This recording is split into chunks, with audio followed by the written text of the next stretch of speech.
جہیز کی خاطر ماں باپ کی دہلیز پر بیٹھی ایک لڑکی کی کہانی۔ وہ لڑکی کہتی ہے کہ میں بہت خوش تھی کہ میری اس سے منگنی ہو گئی۔ میری 10 سالہ محبت پوری ہونے والی تھی۔ جب انہوں نے شادی کا بولا تو ساتھ جہیز کا بھی بولا۔ تب میری ماں چپ ہو گئی تھی، کیونکہ میرے سر پر باپ نہیں تھا جو میرے لیے جہیز بناتا۔ میری ماں کے پاس وسائل بھی نہیں تھے کہ میرا جہیز بنا سکتی۔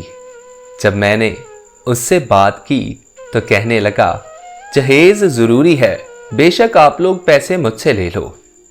میری ماں یہ سن کر مکمل ٹوٹ گئی، لیکن انہوں نے بس اتنا ہی کہا کہ بیٹا ہمیں تھوڑا وقت دے دو، ہم جہیز کا بندوبست کر لیں گے۔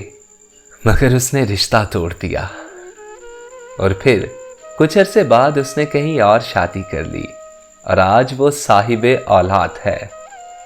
لیکن میری زندگی آگے نہ بڑھ سکی، کیونکہ میں آج بھی اپنے جہیز کے پیسے جمع کرنے میں لگی ہوں۔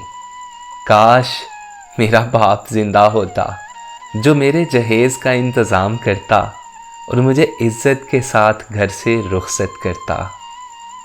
خدا را ترس کھائیے ان بیٹیوں پر، ان بہنوں پر جو صرف جہیز کی خاطر اپنے ماں باپ کی دہلیز پہ بیٹھی ہوئی ہیں۔ یہ تو یتیم بچی تھی، لیکن کئی ساری لڑکیاں آج بھی راہ تکتی ہیں کہ کوئی فرشتہ آئے اور انہیں بنا جہیز کے باعزت طریقے سے گھر سے لے جائے۔